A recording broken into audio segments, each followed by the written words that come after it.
A man sneezed and a bullet came out of his nose. In 2011, an Afghan soldier was shot in the face by a U.S. soldier during combat. He survived.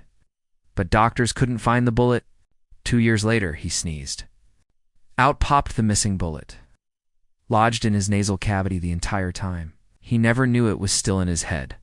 Even crazier, it had no major infections, no brain damage, and no idea why he kept having nosebleeds. He was fine. The bullet, souvenir. Some people sneeze out mucus. He sneezed out ballistics.